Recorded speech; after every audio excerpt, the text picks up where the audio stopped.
Ayaqulu tegese dawuh sapa Allah lahum maring ahlul jannah salamun alaikum rupane dawuh salamun alaikum.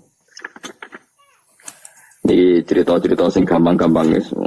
Nah sampean kepengin paham ilmu swarga ora rasane no. Kok angel menerangno. Pokoke ning swarga iku kepenak napa? Kepenak. Tapi sama nak terangno swarga niku wis pokoke swarga. Ora usah bayangno mlebu swarga. Dimulai sakniki. Ya nak ya khisimun ya tenwa kan apa ketika terjadi kiamat niku tak khuduhum wahum khisimun. Jadi manusia itu takdir itu seneng tukaran. Karena tadi sengketa yang mari tukaran, pendapat baik yang masih nyari yang terbaik, sama-sama kebenaran nyari yang paling benar. Karena manusia itu dari awal kurang penggawean. Jadi barang apik cek diperdebatno dengan yang luwih napa apik.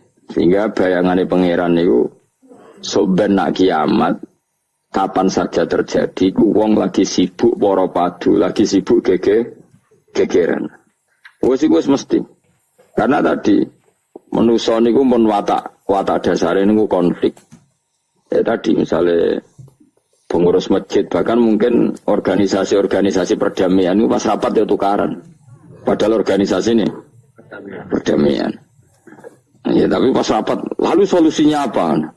Solusinya begini sih, tok debat gini. Padahal, organisasi perdamaian. Tapi ya tetap tukaran. Asal cek manusia itu tukaran. Uniknya lagi manusia itu kalau ingin damai juga harus punya alat untuk tukaran. Nah orang ya tidak. Lalu kalau nanti ngaji kitab dalam salah satu kitab ada makalah gini. Idza aradta as-sulha fasta'idda lil harbi. Kalau kamu ingin damai, maka siapkan alat perang sebanyak mungkin. Karena logikanya gini ya, kalau misalnya ada bajingan atau penjahat, dia punya bom, punya pedang, terus kamu sebagai orang soleh tidak punya apa-apa, bisa nggak bergening perdamaian? Kan nggak bisa. Mereka terpaksa damai karena kamu punya senjata yang imbang. Jadi kalau musuh kamu punya nuklir, terus kayak nggak punya apa-apa, ayo damai wae. Kamu kan rugi damai. Tak bom kena kok damai barang gitu. Makanya kamu harus punya senjata yang imbang. Makanya dalam tafsir-tafsir itu diterangkan ketika Allah menyuruh kita wa iddu lahum mastata'tum min quwwati wa min ribatil khaili turhibuna bi adu Allah. Kamu umat Islam harus menyediakan alat perang sebanyak mungkin. Itu bukan berarti Allah menyuruh umat Islam perang terus ibuatan. Dalam keadaan dunia yang banyak gesekan seperti ini, orang itu bisa damai justru kalau sama-sama punya senjata. Dan itu teori itu dipakai seluruh dunia. Segamane cara sing didelok wong akeh sing ora jare. Misalnya Amerika kan terkenal dikjaya, Korea Utara ben dirgani Amerika kudu gawe senjata sebanyak-banyaknya. Ya sudah seperti itu sudah teori yang dikatakan Quran. Karena manusia punya watak dolim. Watak dolim itu nak ora diimbangi ya mesti yang satu diinjek. Makanya dalam fikih Islam itu lucu. Fikih rodok jorok tapi gelem ra gelem kayak kudu setuju. Ya cara fikih itu kayak di bojo ayu celek. Nek ra gelem mbok kumpuli ra wajib mbok nafakoi. Jadi kono iso ngancam gak buka duit ra tak kei. Ajane rodok jorok fikih. Itu cara fikih memang gitu. Perempuan itu tidak wajib melayani suaminya jika tidak dikasih nafkah. Lucu deh fikih yang merovokasi sing lanang. Dan wong lanang ra wajib nafakoi nek ra dikei. Iku serasa terang dari gue apa so. Jadi fikih itu karena ngikuti teori umum. Makanya Mbak Mun itu fikih kata beliau itu, aku mbak fikih ini racot. Aku apa mau omah tapi dagangan perkara itu. Tapi memang secara prosedur fikih gitu. Mana wong kere-kere itu pancen ya serantuk jatah kelon karena ra iso nafakoi gitu. Itu cara fikih. Memang seperti itu. Karena kere kok pola, no? Kere kok pola. Kalau nak kere kudu ganteng, jadi orang untuk jatah, sing wedok sing seneng lah itu ijek untuk jatah. Tapi nak wis kere elek, ya wis nelongso perkarane memang. Jadi karena seorang istri wajib melayani suaminya jika tidak kodak nafkoi. Bahkan menurut fikih Islam itu boleh rafa. Jadi oleh rafanya hakim, Pak Hakim suami saya kere itu boleh. Dan itu bisa diceraikan oleh siapa? Hakim. Jadi rafa. Karena tadi manusia itu ya khisimun, di mental konflik. Dan mental konflik itu tidak dihilangkan Allah sama sekali kecuali nanti setelah di surga. Makanya Allah ngendikan apa? Wa naza'na ma fi sudurihim min ghillin. Jadi sifat dengki, sifat hasud itu dihilangkan nanti setelah di surga. Hanya di dunia itu antar wong soleh ya mesti hasud. Mana ada sing ora soleh, sing soleh wae kudu hasud. Ya senine ngono. Waktu Indonesia ini rebutan dari presiden iku rebutan masjid geger, bahkan rebutan ngeklaim nak sholatnya paling sah, torekoe paling bener itu ya geger. Padahal yang ngerti otoritas itu yang pangeran, tapi manusia tetap menang kalah, geger. Besok sak PT nak sing dalan ya geger. Kalau sering pak besok balapan itu kadang kisah nopo, sak PT, sak PO itu. Karena nanti bayangannya pangeran itu ya mesti terjadi pangeran sengendikan kiamat itu tak khuduhum warum ya khisimun. Jadi ben ora men yasin antok ora paham tak tulung bangunan ora paham bangetan.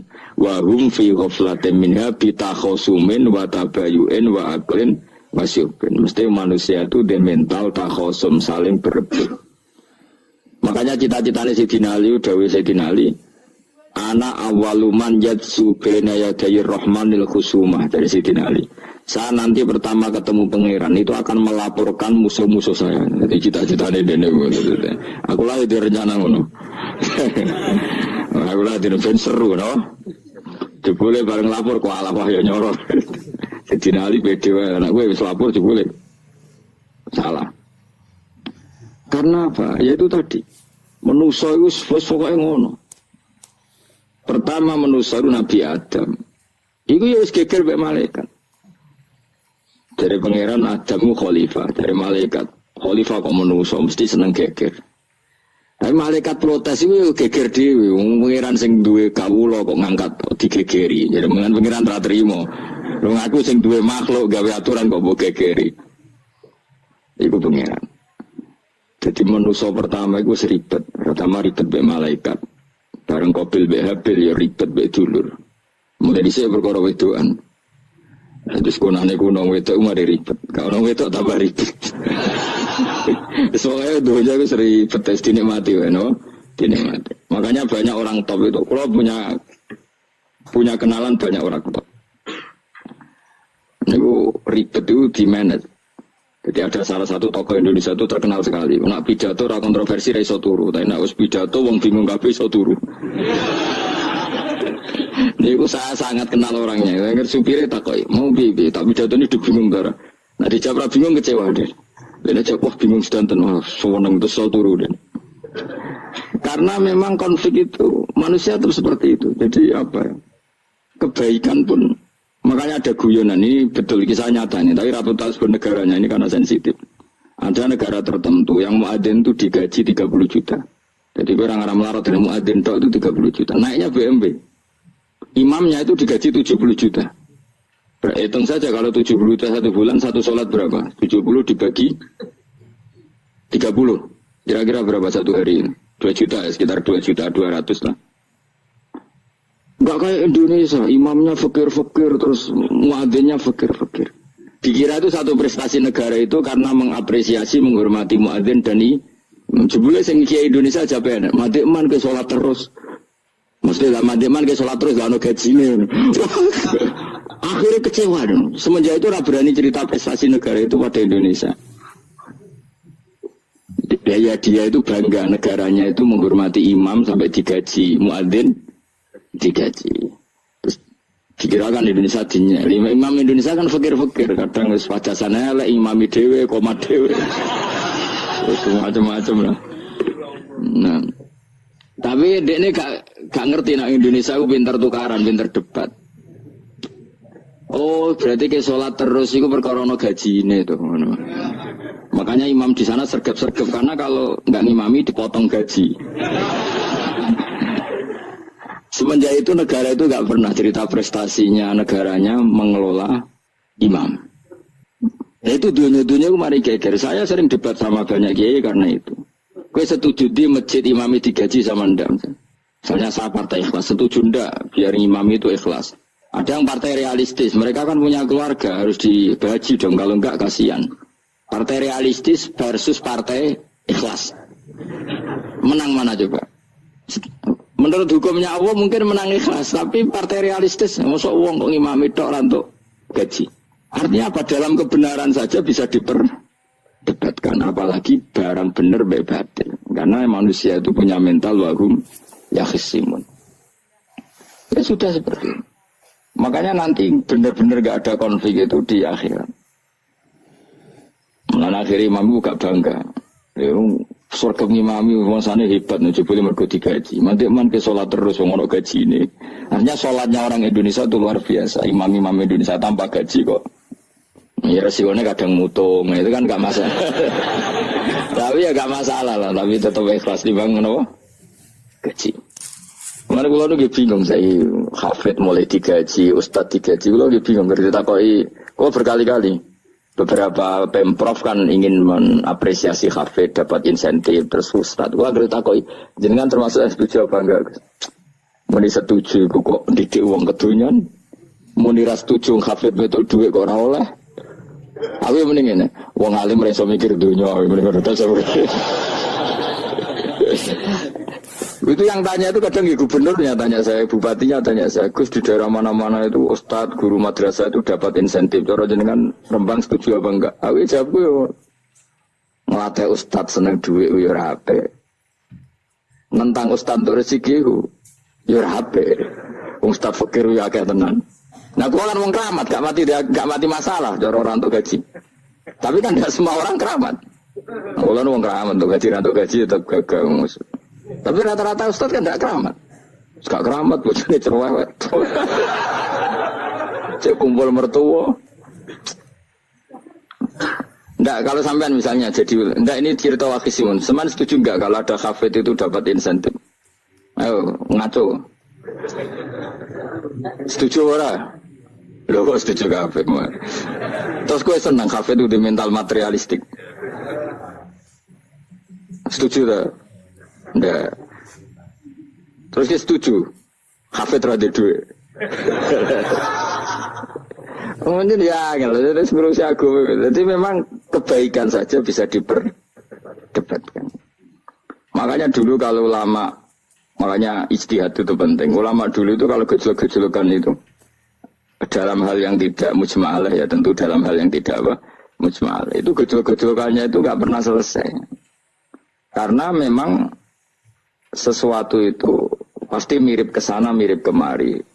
Makanya disebut ra'yuna shawabun yahtamilul khata' wa ra'yuka khata'un yahtamilus shawab. Pendapat saya itu taruhannya benar dulu tapi ya mungkin salah, tapi pendapat Anda salah tapi mungkin benar karena mirip-mirip.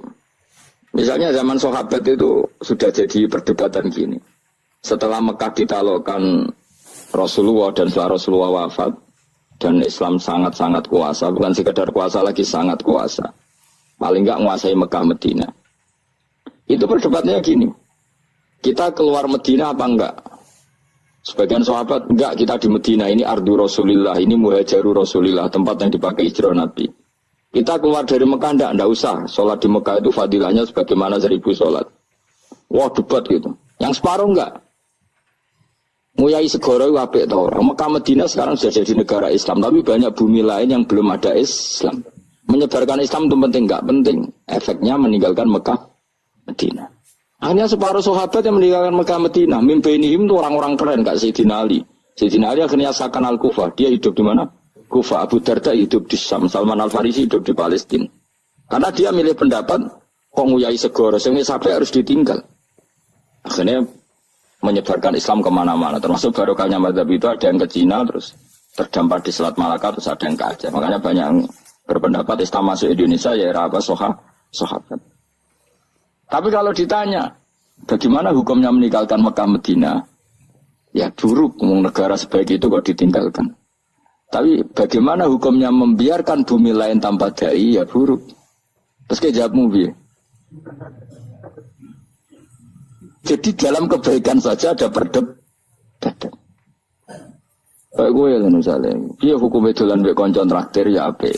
Piye hukume nraktir konco nganggo jatah belajani bojo elek. Akhirnya jadi lanang-lanang jono dhewe kesono jatah bojo atau jatah konco. Ora dhewe mu cukup nak ora. Ya itu udah semua manusia itu wahum yakhisimun. Makanya sampean kalau beda pendapat itu sing biasa wae. Joko wong saiki kalau beda pendapat geger. Beda pendapat itu sudah fitrah. Enggak mungkin lah. Kita ada beda pendapat itu tidak mungkin. Di kampung-kampung kalau ada masjid speaker di mana-mana saya sering ditanya. Wadah yang berukus kandani nak adzan juga banter-banter mengerameni tonggo. Nak niat sholat terus adzan nak teko. Bar. Sing sitok yo ora kudu banter ben siar. Sing sitok mau sedemen dipisoi tok, mergo sing ora seneng malah mau misoi tok, sing wis seneng tambah adzan pun yo. Tambah adzan rame-rame maksudnya wis salat kemilah ndi. Dulu itu perdebatannya gitu. Abu Bakar nak wiridan yang masjid itu wirih banget, selirih-lirihnya. Umar nak wiridan bianter, tapi ranggo sound system zaman itu, tapi banter aja. Tapi sengameni lah, intinya sengameni. Ketika Abu Bakar ditanya, Rasulullah ya Abu Bakrin, kenapa kamu melirihkan suara? Jadi saya itu malu sama Allah. Dia itu zat maha mendengar. Jadi saya merasakan suara itu malu. Kayak pangeran butuh suara keras. Umar ditanya, kenapa kamu terlalu keras? Umar jawabannya sederhana. Betul-betul ngantuk. Makanya nggak ada satupun ulama yang mengatakan Umar itu afdhalu min Abi Bakar. Kok jawabannya yo kadang sederhana banget. Malahnya ijma' ahli sunnah itu Abu Bakar afdhalu min Umar. Kok nak jawabannya beneran ngantuk. Padahal jawabannya Abu Bakar, kalau nu isin kalian pangeran yang maha pendengar kok banter-banter. Rasulullah dalam banyak hal ya gitu, ketika banyak masalah itu sahabat dongo banter-banter. Nabi duka, innakum latatuna as-somma. Kamu tidak berdoa sama zat sing budak, maka kamu enggak usah banter-banter. Jadi andaikan ada istighosah pakai sound system banter-banter itu ya perlu dipertanyakan. Yang pengiran wis krungu gegere ngono lho misalnya. Tapi misalnya mazhab itu kamu pakai, terus ada pertanyaan, dangdutan saja banter, kenapa kalimat ibadah boleh banter? Masalah mana? Ya asal isi dunia itu masalahnya. Kemilan dia, ini cerita saja. Kalau manusia itu istighosah jaluk tolong sama pengiran kan? Pengiran sudah dengar tanpa sound system apa enggak? Kenapa banter-banter? Tapi kalau tadi dibalik dangdutan saja banter-banter, kenapa ya? Kalimat ibadah boleh banter-banter. Jadi manusia itu memang potensinya itu ya khisimun dalam kebaikan saja khisimun. Jibril orang kondangi itu buantai malaikat-malaikat liyane. Masyhur itu. Siapa yang enggak ngerti Nabi Ibrahim? Nabi Ibrahim itu nabi keren.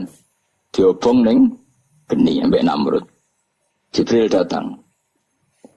Saya utusan Tuhanmu, melihat kamu mau dibakar simpati. Nah, terus piye jare Nabi Ibrahim? Yo nak kowe juk tolong tak tolong ya.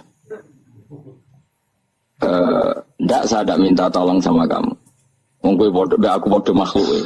Kena wani ngomong mbek Jibril. Nabi Ibrahim santai.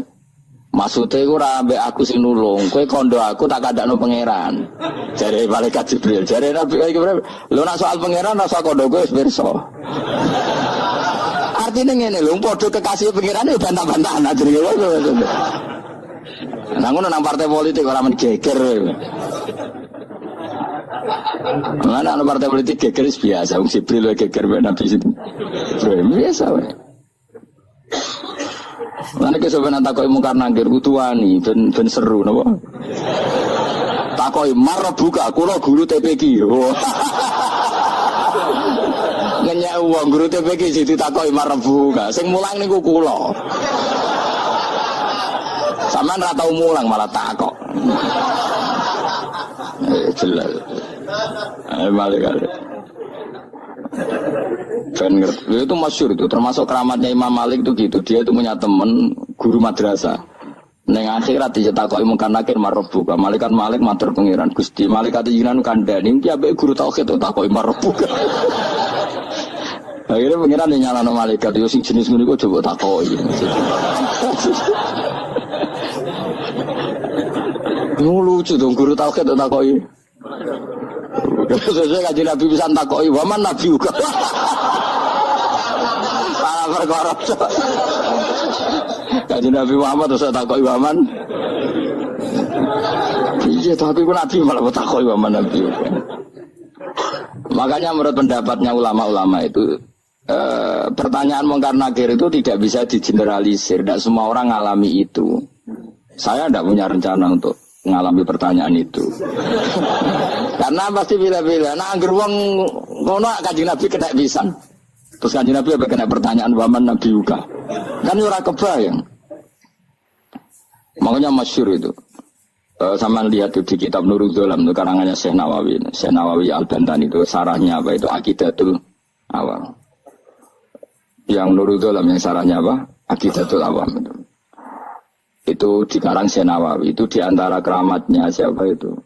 Sayyidina Umar. Sayyidina Ali itu pernah minta ya Allah beri saya kasaf mukasafah.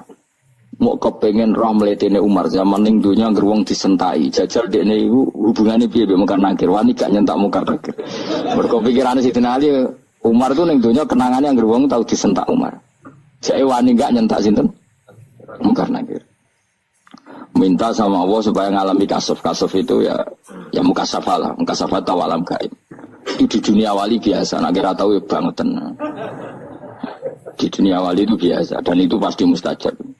Mukasafan, saudara Umar mati, kabundut ditunggu nih bedanya minta kasaf kan, tawanan Umar tangi turu, tangi ke kuburan sawante, muka nakir teko dengan wajah yang sangat mengerikan. Masih dinali nyeritakno wajahnya itu kal kidril kali kaya ombreng sing apa nyala, semua seru. Wah, saya dinali kalah kiok karena masalah kiok. Ternyata apa? Buar muka nakir baca kono Umar ngupatek. Kamu tahu nggak bisa apa kamu itu? Saya ini teman dekatnya kekasihnya Allah. Ada ini nggak ada Allah kancane. Kamu tahu saya ini siapa? Ana sohibu habibillah. Saya ini temannya kekasihnya Allah. Bukan nakir mulai mikir waduh. Piye?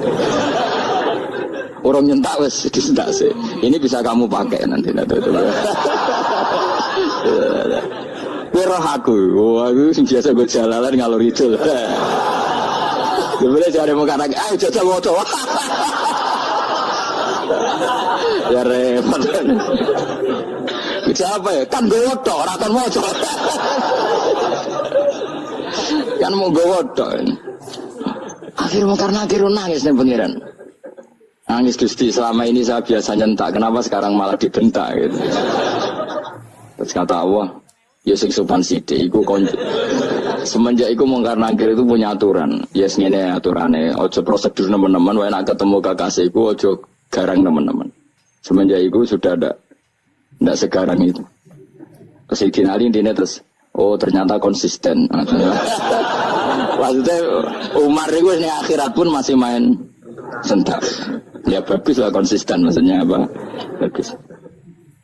Karena tadi manusia itu punya mental wahum ya khisimun. Itu enggak bisa enggak. Sudahlah.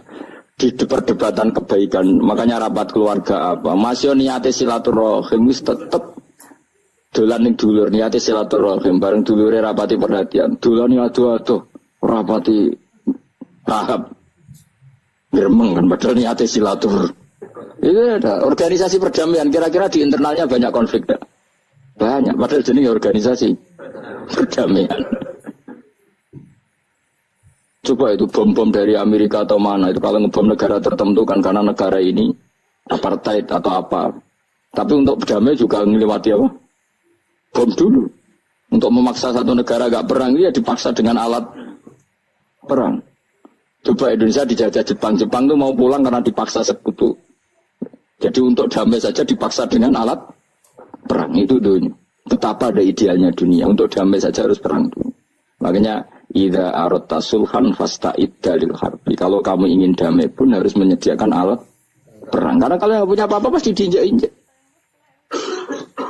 Ya sudah seperti itu, ini dunia semuanya nggak pernah sempurna. Tapi damai harus perang, harus paling nggak punya alat perang. Karena mentalnya manusia itu wahum yakhismun sampai pas kiamat itu cek wahum yakhismun. Makanya ya sudah seperti itu. Tapi nanti insya Allah baru kayak kesolehan itu perdebatannya dalam kesolehan kayak yang dialami malaikat Jibril dan Nabi Sinten Ibrahim. malaikat Jibril empati ya karena kekasihnya Allah dibakar. Ibrahim merasa dekat sama Allah, gak perlu perantaran malaikat siapa? Jibril. Itu bagus ya, perdebatan dua orang soleh. Banyak lah Rasulullah dengan Jibril. Ya sering kadang-kadang debat, tapi perdebatan orang-orang soleh itu memang luar biasa. Coba-coba debat di Indonesia bagi negara sebelah sisi itu. Wah, negara kami imam masjid itu digaji gini-gini. Niatnya pokrol coba cari ke Indonesia. Mandik man ke sholat terus lah, no gaji ini. Jadi akhirnya kan, ya malu tuh. Ternyata sholatnya terus itu karena apa? Gaji. Orang Indonesia tetap sholat tanpa gaji, tapi gerbangnya jalan terus. Loh ya, saya sebagai kiai itu sering bingung kalau ditanya gitu. Saya sering kenal bupati, gubernur. Kalau sering tanya, saya itu ingin mengkhidmati agama di Jawa Tengah atau Jawa Timur, ingin ngasih insentif sama guru Madin. Saya sebagai kiai kan bingung, muni setuju didik uang material, muni rasa setuju, mosok ustaz tapi untuk rezeki kok ditentang. Nah gue jenis setuju apa menolak? Mustafa sing khusyuk muni setuju. Terus bosan dene mbek melarat tuh. Ayo setuju orang. Nah aku wong alim ana takdir. Suara kena dipikir tuh ya, suara kena dipikir. Ya karena tadi saya sudah seperti itu. Mohon kalau terus nanya. Wamtazil yauma ayyuhal mujrimun. Ayaqulu lan dawuh sapa wa ta'ala. Imtazil yauma. Niki oleh nafsir Imam Suyuti wamtazil yauma ayyuhal mujrimun. Terus wawune niku dilebokno lafaz yaqulu wa yaqulu. Tegese lan dawuh sapa wa ta'ala dawuh imtazil yauma. Imtazumi sawo sira kabeh al yauma ing dalem iki dina ayyuhal mujrimuna wong-wong sing dosa. Dan iki nunjukno nak zaman ning donya iku kancanan wong kafir sing ora harbi ki angsal. Mergo orang bener-bener terpisah dari wong kafir teng akhirat. Makanya ulama-ulama tidak mengharamkan misalnya ada mahasiswa Indonesia kuliah di Jerman atau gak apa-apa. Sementing jaga imannya. Karena wajib terpisah mbek wong kafir iku nak wis teng akhirat. Imtazil yawma ayyuhal mujrimun infaridu adil mu'minin intakhtilatihim bihim. Saat di akhirat benar-benar orang mukmin harus terpisah dari orang kafir karena alamatnya berbeda. Tapi kalau di dunia kan ada hajatil mu'amalah, ada hajat mu'amalah. Ya, tadi asal tidak harbi, ada asal kafir yang tidak musuh kita. Karena ada hajat mu'amalah. Ya, ada hajat apa? Mu'amalah. Mau tidak mau. Misalnya kamu ya haji ya pakai pesawat bikinan Amerika. Orang Amerika bisa punya uang ya nak pesawatnya kepayon tinggal haji. Kalau enggak ya ada yang rental ya bangkrut. Ya tapi gue nak misalnya ranggu pesawat terus sampai melaku. Ya asal di dunia itu pasti ada saling interaksi sosial. Paham ya?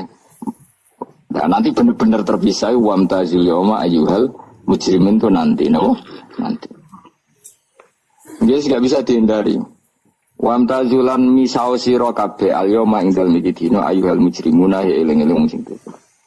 Saya punya sekian cerita ya supaya sama ndak jadi ekstremis. Allah menakdir dunia itu sudah seperti ini.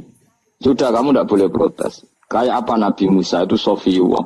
Sing rumat Nabi Musa cilik sapa? Fir'aun. Ketika Rasulullah lahir itu panitiane ra kowe Abu Lahab. Wong roh kabeh. Pas Nabi lahir kowe Abu Lahab berjasa ndi? Berjasa Abu Lahab. Abu Lahab saking senenge ponakane lahir lanang ganteng itu candale medekne mestine iku penting bagi dia dihibahkan ke Sayyidah Ami. Nah iki jenenge Suwaibah napa? Al-Islamiyah. Cara Jawa wis kira usah ngewangi aku nduk ngewangi dulurku wae mergo duwe bayi. Kayak apa? Dia yang tasakuran yang ribet karena kekasih pangeran di rumah Abu Lahab. Musa di rumah Fir'aun. Ini dunia serai dia. Ya sudah seperti itu, kamu mau apa? Lah pengenan yo ora risi tenang ae. Misalnya ben Abu Lahab protes, kalau nanti ngurmat kekasih jenengan, iya dunyaku semua. Selesai kan? Dunyaku dipangan kekasihku, selesai kan? Misalnya Fir'aun protes, riyen sing ngurmat Musa kula lho Gusti, nganggo dunyane sapa? Dunyane jenengan yo wis masalahe opo? Pengenan santai wae. Tapi nak gue ada bayang wong soleh kudu steril kau wong kafir lah terus gue gak tau maca sejarah. Nabi Musa itu di rumah Fir'aun. Lahir kanjeng Nabi ini gue sing manitia nih. Abu Lahab. Dia ngono dunya biasa wae, urip wis biasa wae.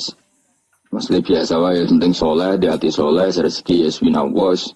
Pokoknya takluk gue pangeran, ora usah sok suci, ora usah sok bener dewi biasa wae. Dunia kabeh kersane napa? Pangeran. Ya sudah seperti ini.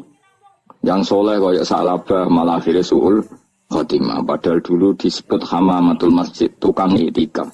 Gak tahu mulai ke masjid, tapi akhirnya suul khotimah. Wahsi sing mata ini kekasih Nabi, rupanya mata ini Hamzah ditakdir husnul khotimah. Makanya itu ngoja muqallibal qulub tsabbit qalbi ala dini. Kita tidak pernah tahu. Nah kenapa kalau saya ngaji PD, mereka aku muji pangeran, saya tidak pernah mikir awakku, tak penting awakku, penting muji pangeran. Ngaji itu artinya kan muji pangeran, muji ilmu nih pangeran, ya sudah selesai. Itu aku itu aku mikir awakmu dewi. Mulane donga mek ngaji ku derajate dhuwur ngaji, mergo ngaji muji pangeran, nak donga mikir awake dewi. Makanya masyhur itu ada dua kelompok di masjid, yang satu diskusi halal haram, yang satu berdoa. Nah, terus Nabi keluar dari rumah berdiri, sempat ragu, saya kemana? Akhirnya Nabi ngendikan mereka itu berdoa kalau Allah mengabulkan ya disembadani. Tapi mereka belajar halal haram. Itu perintahnya Allah, saya sebagai Nabi.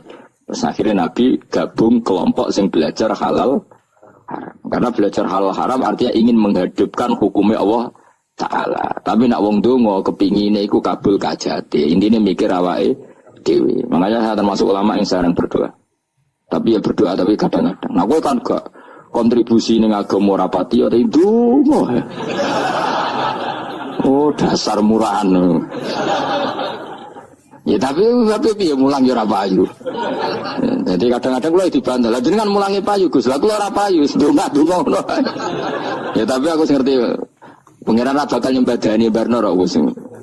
Pangeran yo paling sedhek sithik ngono cukup. Kalau termasuk orang yang nggak setuju ya kalau orang sholawatan terus berlebihan tapi khidmah ini Nabi kurang. Maksudnya gini loh, sholawatan berlebihan ini. Redaksi sholawat tentang Nabi itu kecil. Bukan sholawat jumlahnya enggak. Redaksi tentang Nabi itu kecil. Sementara tentang keinginannya itu saya tidak suka. Saya suka sholawatan itu ya yang nyifati Nabi banyak. Kemudian keinginannya kecil. Itu bagus. Kayak Ihya Abdul Hasan As-Sadili itu. Kalau dongo itu jaluke mok swidik paling baris paling terakhir. Misalnya gini, nahmaduka ya man wa la ilaha illa anta arrahmanur rahim itu langsung in sampai nyifati Allah itu 99. Buar ngono nganti berkuras-kuras. Lagi terakhir mau jaluk dongo sithik. Nah kowe kan enggak muni muji Allah mau basa-basi tok. Alhamdulillah rabbil alamin wassalatu wassalamu ala Muhammadin. Mau nggo syarat tok. Baru Allahumma inna nas'aluka nganti telung lari. Tolong halaman. Tapi pas muji pangeran, alhamdulillah rabbil alamin wassalatu wassalamu ala Muhammadin. Bariku terus dongo njaluk mapan tolak buala. Yo tawa jeng. Mana jare pangeran muji kekasihku suwidik dongane kecangkeman. Lah saya tuh gak suka jenis itu. Harusnya sholawatnya itu yang panjang. Maksudnya nyifati Nabi yang panjang. Baru mintanya sedikit. Itu bagus ini. Di akhlak. Makanya saya diantara sholawat yang senang itu sholawatnya Habib Ali Al-Habsyi yang ngarang Simtutur. Kalau beliau baca sholawat itu sholatan yattasilu biha ruhul musolli alaihi bi fayam basitu fi qalbi sirru nuri ta'alluqi bi wa hubbi wa yuktabu biha bi inayatillahi ta'ala fi hisbi. Jadi dia baca sholawat itu, ya Allah berikan sholawat kepada kekasihmu Muhammad. Dengan sholawat ini rohnya saya, musolli itu rohnya saya yang membaca sholawat, bisa sambung dengan rohnya Rasulullah. Dan setelah sambung saya terhitung sebagai orang yang mencintai Rasulullah. Dan saya berharap dari cinta itu saya tertulis sebagai umatnya. Nah aku kan enggak baca sholawat itu mau, saya termasuk orang yang enggak saya loh. Tapi ya tetap baik dibanding nganggo primbon di satu sholawatan ya. Tapi boleh punya etika lah dengan Rasulullah itu. Kalau dungo nyifati Nabi yang banyak. Kan banyak itu sholawat yang seperti yang saya misalnya di kitabnya Sayyid Muhammad ada Wa sholli ala sayyidina Muhammad nuri kalam alladzi. Wah nyifati Nabi itu sampai panjang lebar baru menceritakan hajatnya. Kalau kamu kan enggak nyifati Nabi basa-basi, mau sidik mana. Malah kadang orang misalnya ala Muhammad. Kok ala Muhammad muni sayyidina aja disoal. Misalnya terus dari kudungannya wah. Panjang. Saya termasuk yang enggak setuju. Karena itu menurut saya kurang etika. Makanya Rasulullah itu kalau berdoa, kalau sudah nyifati Allah, coba tak beri satu contoh saja doanya Nabi. Alhamdulillah hamdan yuwafi ni'amahu wa yukafi'u mazidah ya Rabbana lakal hamdu kama yanbaghi li jalali wajhika 'azimi sultanik la nuhsi sana'an 'alaika anta kama asnaita 'ala nafsik. Itu sudah berapa itu nyifatinya? Itu belum doanya tuh. Nah kamu kan enggak Allahumma alhamdulillahirabbil alamin Allahumma ya Allah di hajati gremen seramutu tenan. Jangan bakat wali. Nah cara kula iku sisih dene. Kula sering ngamini dongane wong ngono tapi ning atiku amin maksudnya amin barno mawon Gusti. Tapi aku amin tapi amin ku barno mawon Gusti. Wong ora jelas ngono berarti. Jadi aku muni amin tapi amin barno maksudnya ya Allah barno amin ngono maksudnya. Jadi karena tadi setahu saya doanya para nabi, para wali itu memang seperti itu. Ya coba itulah doa tadi aja yang saya sebut itu berapa kalimatnya. Apa? Alhamdulillah hamdan yuwafi ni'amahu wa yukafi'u mazidah ya Rabbana lakal hamdu kama yanbaghi li jalali wajhika 'azimi sultanik la nuhsi sana'an 'alaika anta kama asnaita 'ala.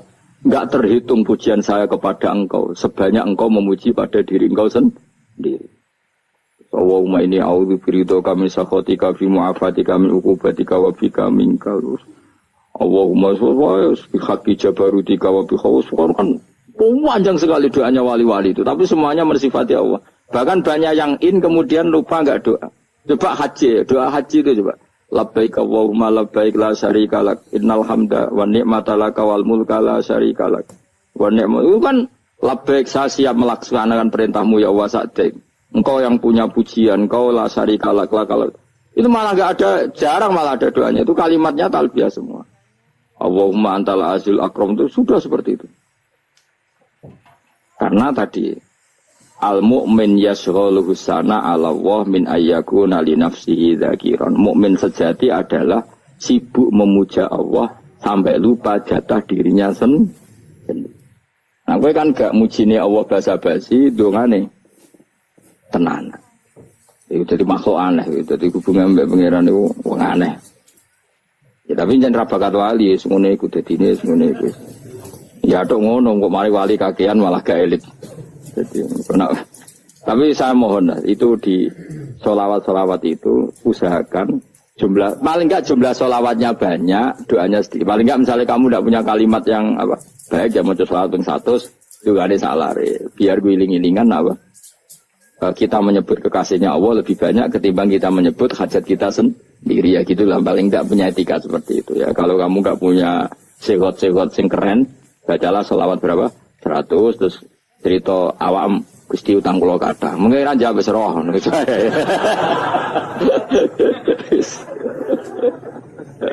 Tapi kan kita menyebut kekasihnya sampai 100 nyebut utang bisa. No cowok nyebut kekasih bisa, nyebut utangnya 100. Berarti yang sampeyan ditakoki pangeran, kowe nyebut kekasih wong pira pisan, nyebut utang 100 dasar rayu utang nomor ya ada, saya termasuk orang yang nggak setuju tadi. Jadi kalau apa redaksi sholawat cari yang mujinya Nabi lebih apa? Lebih banyak. Karena itu nanti lebih diridhoi Allah Taala. Coba Allah sendiri kalau nyebut nabinya itu hitung saja. Laqad ja'akum rasulun min anfusikum. Jadi rasulun min anfusikum, seorang rasul yang sejenis dengan kamu. Terus azizun, orangnya sangat terhormat. Alaihi ma'anitum, rasul ini siap menanggung apa yang kalian tidak mampu. Kowe ra bakal mlebu swarga baru kaya syafaate Nabi akhir mlebu swarga. Kowe ra kelar korban, Nabi tahu mengorbankan kita semua. Dokha Rasulullah bikab ini terus hada an ahli wa hada amman lam yutakhi min mati. Ini alihima anittum. Nabi menanggung apa yang kalian berat. Azizun, Nabi itu ali terus harisun alikum. Nabi sangat berkomitmen menyelamatkan kalian. Haris itu keinginan yang berlebihan itu jenis apa? Haris, kayak kono namanya nih ngungseng, keinginan yang over. Nabi itu sangat berkeinginan kita ini maslahat. Terus bil mukminina raufur. Allah yang super saja, kalau nyebut nabinya nyifati sebanyak itu.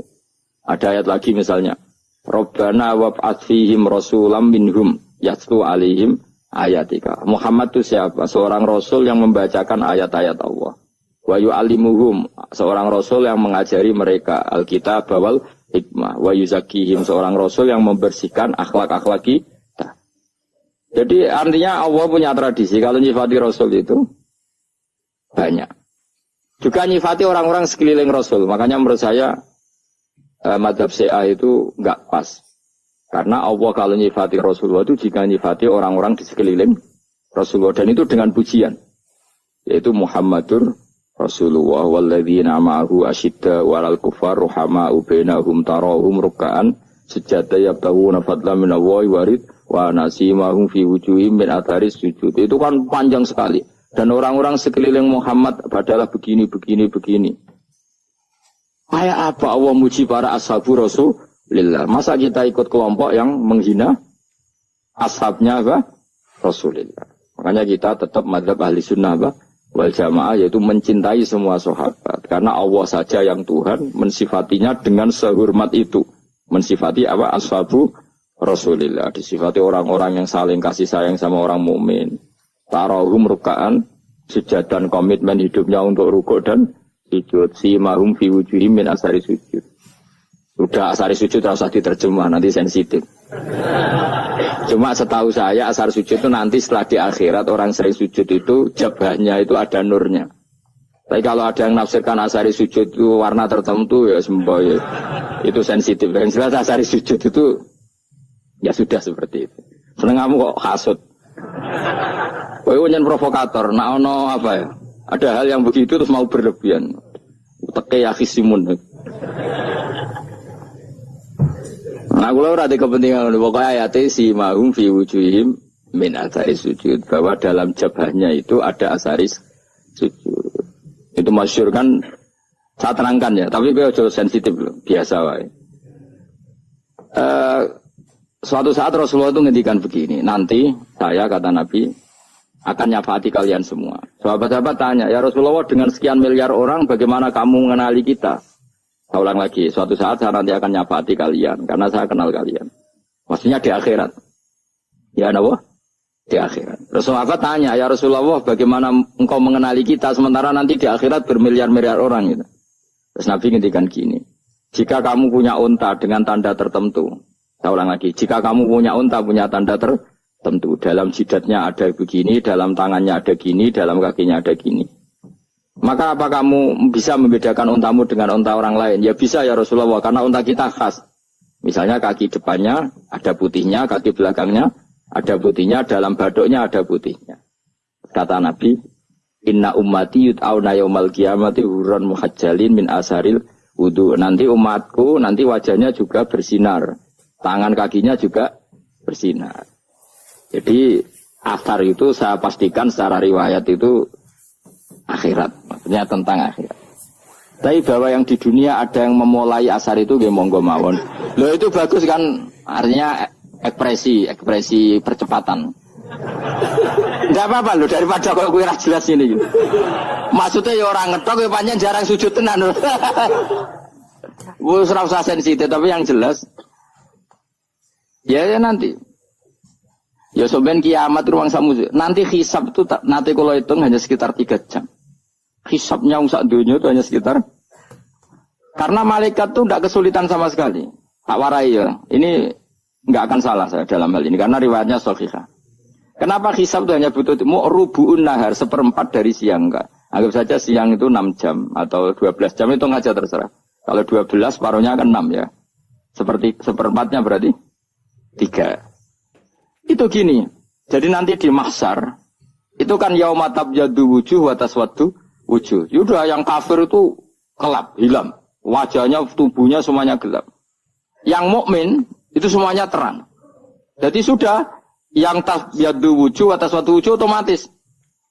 Terus nyingkap. Terus pergerakannya itu, delala yang tabyaddu wujuh itu ke kanan. Yang taswaddu wujuh ke kiri. Maka kamu jangan punya sinar yang kelap-kelip. Nanti kena bego yang karena nggak jelas tadi. Maka kamu harus sinarnya yang sejelas-jelasnya. Ghurran muhajjalin min asharil. Untuk bila perlu nur kamu sampai menembus langit saat itu. Makanya ketika orang mukmin sudah nurnya ada di muka, ada di tangan, masih ngendikan Rabbana atmim lana nurona karena takut masih kena bego tadi. Karena kalau hanya wudu tok, sikil tok kan bayangkan di miliaran orang kan bisa agak kelihatan. Tapi kalau nurnya sampai nembus langit kan, itu siapa kok nurnya sampai? Kan malaikat langsung tahu. Lane hafal Quran, alim kan insya Allah nurnya itu.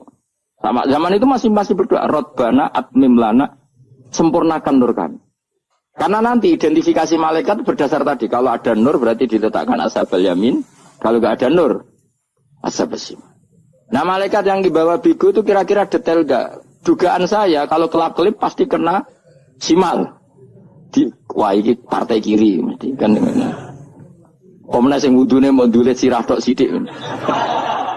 Karena anak madzhab Syafi'i. Sebetulnya meskipun itu sebaiknya kalau basuh sirah itu kabeh benora kelap mana aneh pepesa terus dulat-dulat dok. Itu sebenarnya ya itu kelap-kelip. Ya sudah ya. Setelah itu kata ngendikane pangeran yu'raful mujrimuna bisimahum fayukhadu bin nawasi wal aqdam. Orang-orang pendosa kelihatan maka diletakkan di kiri. Nah sama yang orang-orang baik si mahum fi wujuhim menasari. Jadi ayat itu jelas tentang akhirat. Tapi kira usah terus merovokasi. Karena kamu kok yakhisimun. Maksudnya provokator. Jadi nanti yang mukmin jelas nurnya. Lah nur ini nanti dengan kadar iman kamu, perilaku kamu. Ada yang kelap-kelip, nah yang kelap-kelip ini yang kena bigo itu tadi. Nanti setelah kena bigo ikut ashabi simal. Yang kelap-kelip disortir lagi malaikat yang bagian detail kan ada nanti. Nah ini terus ditubir neraka. Yang kafir benar-benar neraka, yang ini ditubir neraka. Itu nanti ini yang ngel-ngelo kanjeng Nabi digoleki ya ini itu. Mana sakit kanjeng Nabi, mana ono kiai soleh darani, nek iso soleh dhewe sakit Nabi mergo terus goleki endi umatku sing kelap-kelip gitu. Dicari disyafaati. Imma langsung dituruti Allah wa imma diubasikne neraka. Ya terserah rencanamu piye kon aku kowe.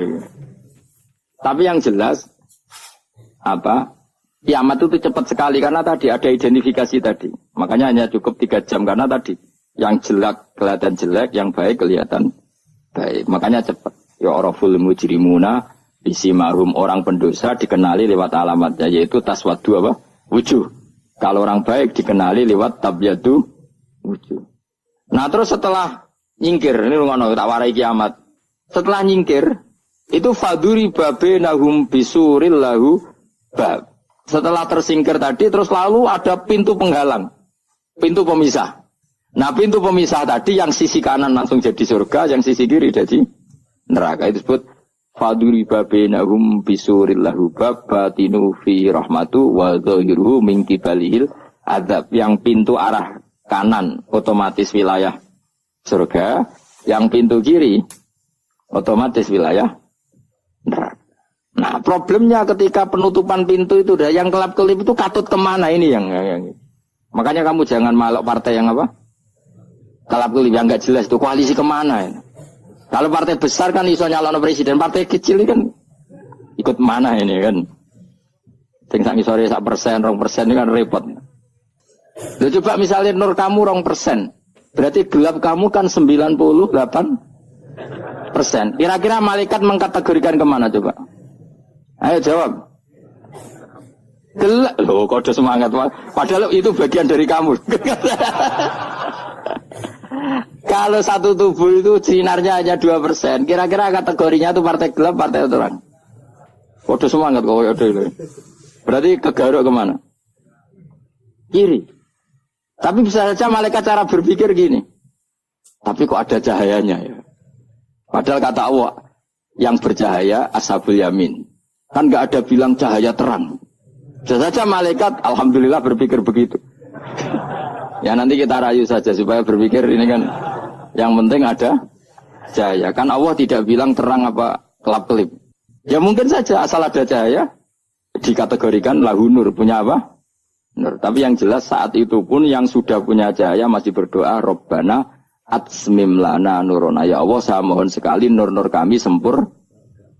Jadi ini saya bantu teman-teman yang hafid-hafid supaya tahu maknanya ya. Dan yang enggak hafid ya dengar ya. Kalau nur itu penting. Makanya Nabi itu kayak apa, Nabi itu orang super itu kalau ngendikan wa maj'al min fawqi nuran wa min tahti nuran wa an yamini nuran wa an simali nuran, sampai terakhir Nabi masih mendoa untuk dirinya waj'al li nuran, dan semua tubuh saya jadi nur. Saya Nabi sudah gitu. Ya Allah, jadikan sisi depanku nur, belakang kami nur, kanan nur, kiri nur. Terakhir itu apa? Waj'alni nuron, dan doa semoga semua tubuh saya jadi. Itu termasuk doa yang sering saya baca. Karena saya takut kelap-kelip tadi, ini bahaya. Ini kalau malaikat, saya tidak tahu cara berpikir malaikat tadi. Apa ngitung 98% maka dikategorikan apa? Gelap, apa dihitung nurnya saja? Wong instruksinya Allah kan yang ada nur, ashabul yamin. Meskipun kelap-kelip kan punya nur. Saya tidak tahu nanti ikut 2% ikut mana kalau di partai koalisi itu? Ikut yang menang biasanya, ikut yang apa? Ya paham ya, makanya saya mohon. Kalau wudhu itu usahakan sempurna, terutama wudhu sholat. Kalau nggak wudhu sholat itu sebaiknya nggak sempurna, supaya ada bedanya wudhu sholat sama wudhu tidak sholat. Rasulullah itu masyhur gitu ya. Rasulullah itu kadang tawaddu'a wudhu'an khafifan, wudhu yang sederhana, yaitu hanya sekali-sekali dan tidak sempurna. Ketika ditanya as-sholat ya Rasulullah, tidak. Misalnya saya habis makan, mau tidur, biasanya ya wudhu. Tapi tentu tidak perlu sesempurna kayak wudhu sholat, biar ada bedanya. Rasulullah juga gitu. Beberapa kali beliau wudhu, tapi tidak sesempurna wudhunya untuk sholat. Masyhur itu di riwayat tawaddu'a wudhu'an khafifan duna wudhu'ihi lis sholat. Tapi kalau wudhu untuk sholat, asbaghal wudhu, menyempurnakan wudhu. Jadi supaya ada bedanya wudhu sholat dan wudhu tidak sholat. Saya gak wong ora iso ngaji podo kabeh. Abu Bakar ya gitu. Ana wong poso sunat kok nyediakno buka dimarahin. Istrinya pernah nyediakan buka beliau untuk puasa sunat. Itu embernya dipecahi Mbak Abu Bakar. Ditanya, kenapa gitu? Apakah kamu akan menyaingi Ramadan? Jadi gak boleh memperlakukan puasa sunat kayak Ramadan. Ya biasa saja kalau puasa sunat tuh wah buka kolak apa. Ramadannya ya iri tuh, ini gimana kok saya disaingi ini. Jadi kabeh itu ada proporsinya, ada apa? Makanya megang Quran ya wudu, megang wudu. Nah kabeh gitaran terus wudu, pengiran tersinggung. Piye kok om nyekel gitar wudu? Jadi gak boleh kebaikan disaingi itu juga gak boleh. Bapak gue sergep wudu sampai nyekel gitar. Untuk Quran tersinggung, wah semen ibu gak sembunyi kan. Malaikat panitia kan ya tersinggung. Kabeh itu kan ada proporsinya, apa? Ada proporsi. Itu hebatnya Rasulullah. Jadi kalau beliau wudu, bahkan wudu itu wudu li sholat sama tidak sholat itu. Misalnya sholat sunat. Sholat sunat itu kamu mampu ngadeg boleh nggak duduk? Boleh. Kalau sholat fardu nggak boleh, biar ada bedanya. Fardu itu spesial, nggak boleh, harus berdiri. Kalau sunat pun harus berdiri. Fardu tersinggung. Iya sunat kok nyaingi aku kan gitu kayak. Ya makanya sholat fardu wajib berdiri ya. Sholat sunat boleh duduk meskipun mampu loh ya. Nggak boleh sama, sholat sunat pun harus berdiri. Berarti ada sunat menyaingi fardu. Ya jelas ya, jadi aturan main itu harus jelas. Nggak boleh, makanya Abu Bakar itu nggak mau kalau ada orang puasa sunat kemudian apa? Abdullah bin Mas'ud lebih parah. Dia itu tukang nyuwepeng orang yang selalu sholat duha. Makanya saya itu duha itu jarang, karena takut kena sweepingnya siapa? Abdullah bin Mas'ud. Itu ada orang khusyuk tiap hari duha, disweeping sama dia. Apakah kamu menjadikan sholat ini jadi fardu? Kok mbok lakoni bedino? Awas nampak lakoni bedino. Di era akhir duha dilakoni bedino. Perkara ini butuh duit. Itu kalau zaman Abdul Mas'ud kena sweeping apa? Karena berarti menandingi fardu. Yes, ora usah anut ilmu ku bahaya jadi sensitif. Cuma ini kan ilmu tetap tak utarakan. Biar kamu tahu, enggak boleh fardu disaingi itu enggak. Coba kan banyak ketentuannya tadi. Contoh paling gampang itu apa? Kalau sholat fardu boleh, enggak boleh apa? Duduk. Sholat sunat boleh duduk. Sholat sunat boleh di kendaraan sesuai jalannya kendaraan. Ayo nama tawajjahat bi rohilatu. Kalau sholat fardu, kalau kamu naik unta harus turun untuk memastikan di kiblat. Jadi banyak. Sholat sunat kamu dalam keadaan najis sudah tidak boleh dilakukan. Kalau sholat fardu, karena saking pentingnya fardu, meskipun dalam keadaan najis tidak menemukan alat sesuci, harus tetap sholat. Jenenge sholat dihormatil waktu. Karena nggak boleh fardu ditinggalkan. Meskipun nanti harus dah. Karena nggak boleh mengalahkan fardu, meskipun itu oleh najis. Jadi misalnya kamu pergi hanya bawa satu celana, kemudian di terminal atau apa kena najis, kena uyah sampean misalnya, kamu harus tetap wudu dan sholat. Karena nggak boleh fardu ditinggalkan. Meskipun nanti harus dah. Karena sholat kamu tidak sempurna. Dalam keadaan celana kamu najis, boleh nggak sholat sunat? Oh, nggak boleh. Karena kalau fardu itu darurat, memang suatu yang harus, maka dilakukan. Tapi kalau kamu dalam keadaan nggak suci, nggak boleh melakukan sholat apa? Sunat. Karena fardu itu spesial, apa? Spesial. Bukan kalau terus nanya. Wamtazil yauma ayyuhal mujrimun. Ya, jadi orang mujrimun harus terpisah dari orang apa? Mukmin. Dan yang keharusan itu ketika di surga. Tapi kalau di dunia ya boleh, muamalah boleh. Ya muamalah yang halal maksudnya. Infaridu tegese misal sira kabeh ana mukminin sing pira-pira mukmin intakhtilatihim. Nalikane campure kufar utawa al mujrimin bihi kelan al mukminin. Rujuk ibu wale boten napa. Maksudnya rujuk itu wale ge sami intakhtilatihim mukminin bihi kelan kufar utawa kufar ning mukminin. Alam ahad ilaikum ya bani Adam. Alam ahad ana ta ora merentano ingsun ilaikum maring sira kabeh. Amurkum tegese ana ta ora merentano ingsun kum ing sira kabeh ya bani Adam ya bani Adam.